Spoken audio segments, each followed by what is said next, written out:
Hello everyone, this is Rick and welcome to Astral Club. This week we're going to discuss forbidden astral knowledge. There'll be three topics that I'm going to talk about that people, humans, have discussed for thousands of years, and I'll give you my take on them.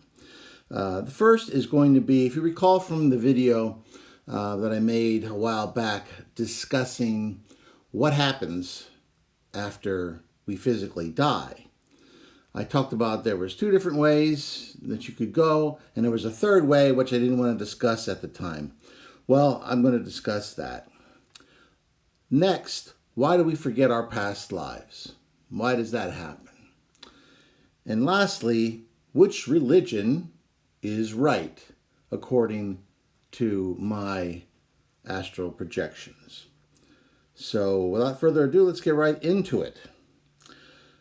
Now, when I discussed in my Life After Life video, discussing what happens after a soul dies, I mentioned that there was three ways really that you could go. If you were ready for promotion to the mental plane, you would go there. And that's a very high attainment that's usually only reached after many, many, many lives. And let me just add an addendum that I don't think I discussed at that time.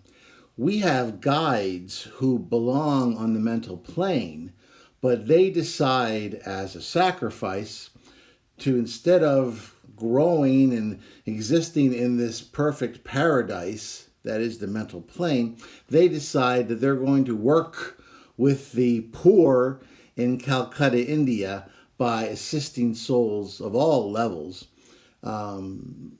through their physical and their astral lives. So these are really people who belong on the mental plane, but they sacrifice that so they can assist others. So that's really the one way to do it. The second way to do it that I mentioned is, of course, after you reviewed your life, you return and you incarnate once again. Now, the third path I didn't mention, and I've been talking with my angel pal, and he advised, I made an argument that, look, I understand that this third path is controversial and it can be harmful, but I think the people that we're dealing with here that listen to Astral Club are the kind of people who need to be forewarned, so they're forearmed. They're not the type of people to use this type of abusive method, but they need to be aware so that they can avoid it for themselves, as well as hopefully help other souls to avoid this particular minefield. The third path is astral parasitism. It is possible to not go to the mental plane nor reincarnate in a physical body. You can, if your soul is sufficiently advanced, that's the trick, to resort to being a parasite, stealing energy from souls that are drawn to you by your knowledge and your charisma. And by siphoning off their astral energy, you can remain on the astral plane without having to go back and incarnate. Luckily, these individuals are very rare. Because, as I said, the soul has to be fairly well advanced to do this. But it has to be retarded enough so that it doesn't realize that it's not only harming these souls that it is parasitizing, but it's also harming itself in that it's also retarding its own growth. Because it's not growing, it's just continuing to exist like a bloated tick. Now, we have those people. Luckily, they're still pretty rare on the physical plane. A couple examples that immediately come to mind would be Jim Jones of the People's Temple. You might remember that he started out as a preacher who fought against the perceived racial injustices that he saw in the world at that time. But he had a flaw in his character. He had a flaw in his soul. And as he accrued this power, as people became attracted to them or to him, he became a cult leader. He eventually moved the cult to Guyana. And there, on November 18th, 1978, in a town that he self-labeled Jonestown, 909 people died through cyanide suicide. The term "don't drink the Kool-Aid" comes from that particular incident, although oddly enough, for the Kool-Aid Corporation, it was actually Flavor Aid, which was the generic version, but whatever. The bottom line there is, this is someone who fed off the energies of his members in this cult. And the other example that comes to mind is David Koresh. You may recall he was a Christian leader, and he had a cult in Waco, Texas, and a variety of nonsense went on there. He had sex with kids and the wives of other members there, and it was supposed to be okay because he was the sinful Messiah. He was kind of like Jesus, only this time he was allowed to be sinful. I don't know. All these things can be kind of crazy. At any rate, on April 19th, 1993, while surrounded and being raided by the ATF and the FBI, the building caught on fire and 76 people died. And this is another example of a cult leader who parasitized his followers. Now, anyone who has ever done public speaking on a subject that they truly enjoyed, I'm not talking about where somebody put a gun to your head and made you give a speech. I'm talking about a topic that you really enjoyed in front of a crowd that really was into what you were saying.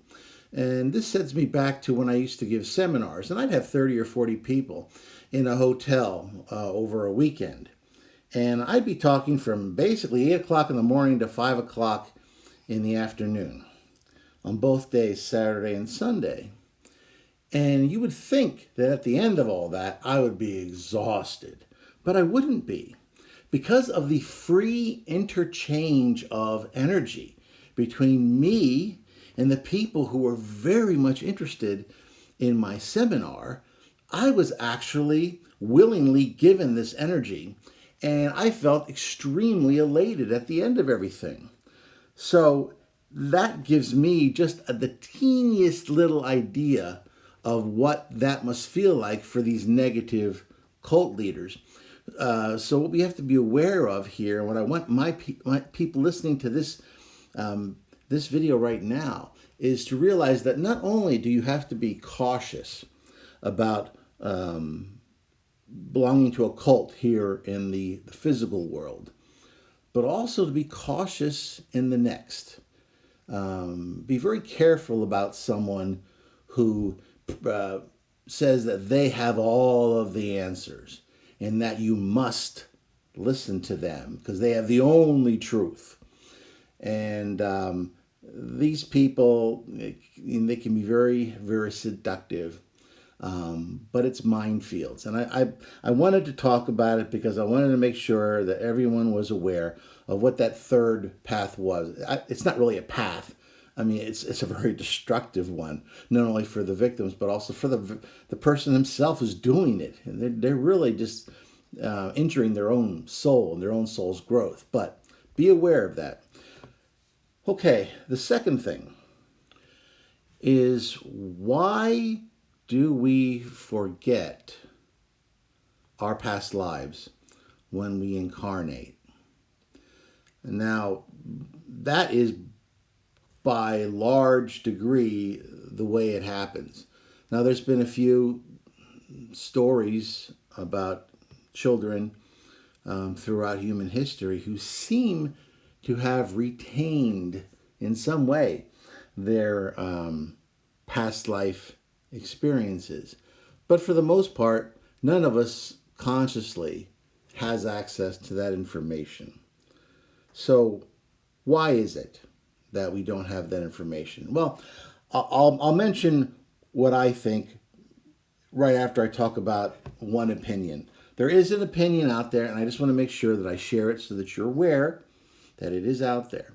There are folks who believe in a conspiracy theory that we are being, when we go through the white light, when we die, that is a process whereby our mind is wiped, and that we are then sent back to Earth to work as slaves, and that keeping us ignorant helps to foster that whole slavery thing. I have thought about that theory, and it's out there. I ultimately disagree with it, but I just want to make sure I mention it so you know it's out there and you have to make up your own mind. Now, my thoughts on this, based on my own experiences on the astral, is that each time we incarnate, we try to do a little bit better than we did previously. We try to remold ourselves, to come up with new ideas, new ways of thinking, new ways of bonding with those that we love and our fellow humans. Imagine what it would be like, though, if you had to drag along with you 30, 40, 50, 1,000 different memories of lifetimes that you lived, loves, enemies, moments of joy and ecstasy, moments of absolute pain and misery. How would that be to drag that along with you? And would those memories truly help you to foster an improved self? Or would they be like an anchor around your neck, dragging you down, lost in all of these subsequent victories and failures, rather than looking forward to new experiences, meeting new people, forging new relationships, coming up with new and innovative ways to progress? And that's the reason that I believe personally that we leave those other lives and those memories away from our conscious mind. I think we benefit from this soul development on an unconscious or a subconscious level, just not a conscious one. That's my take on this. You can certainly are welcome to make up your own mind on this. Lastly, I get on a regular basis questions. And this was all sparked by a question that I had this week from yet another person who, based on their comment and their question, is a Christian. And that's my background. As a child, I was raised as a Christian. And he stated of the various beliefs that he had and wanted to know if my astral projections backed up, God, Jesus, and everything in the Bible, or did it back up Islam, or Judaism, or Buddhism, or Hinduism, or whatever other isms you want to mention. Currently, according to Wikipedia in 2020, there are about 4,200 active religions in the world. So we humans have certainly no shortage of theories about the other world. This is a very tricky question.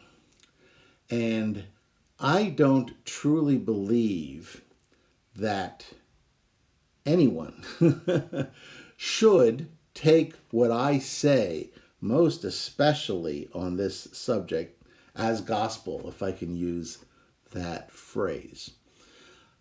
This is a question that each of us has to form an answer for on their own. Be extremely wary of anyone out there, whether they be a family member, whether they be some pastor or some mullah or some priest who says that they have the 100% correct and true answer to this particular question. Because those people are either deceived or are actively deceiving you and others. I will share my basic opinion on this general topic, but keep in mind it's just my opinion based on some of my experiences. I am in no way saying that this is the one answer in any way, shape, or form. I see each soul as a brain cell, a single brain cell of an overall creator or creative force. Each of us, like a brain cell, for instance, feels separate. We feel like we're on our own and we're trying to, live and struggle and get better, but we feel isolated. However, just like a single brain cell in a human brain, it's actually interconnected with billions of other brain cells that actively form a single brain. And so the missions of these brain cells, and perhaps of the creator itself, was to split off all of these many component parts and split them off and allow them to go out and to experience and to grow and eventually come back, reassemble, and create a much better being, a wiser being, not losing their individuality and that special thing, that special spark that each soul has, but actively realizing and actively dwelling in a state of being that you're also simultaneously aware of your connection to the greater whole.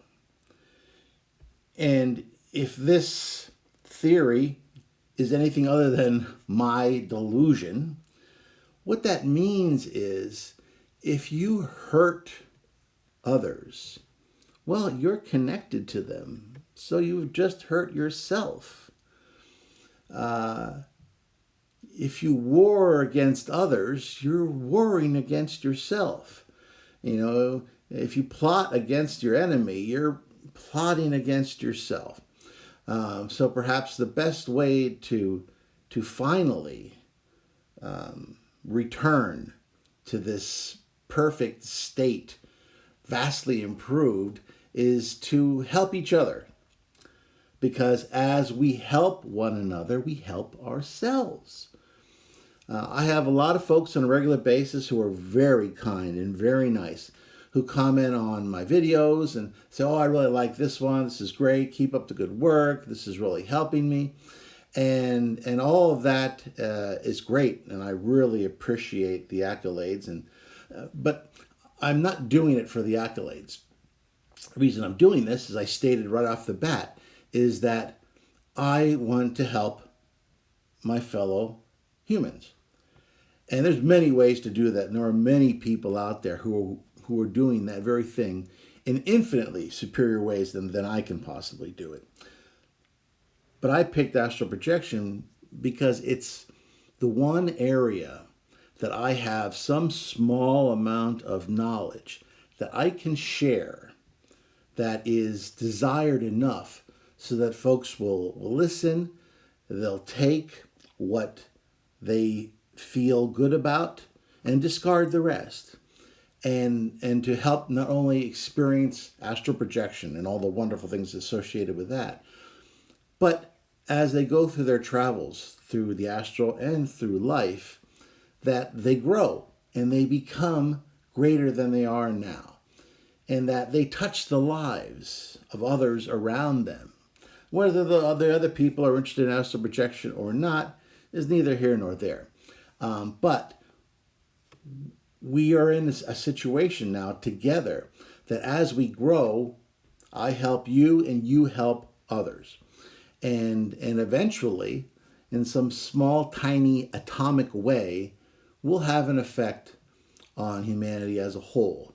And hopefully, eventually, speed up that time where we can all once again become united in this greater creator being.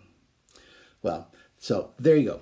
That's my take on that. And those are the three different forbidden astral knowledge topics that I wanted to discuss.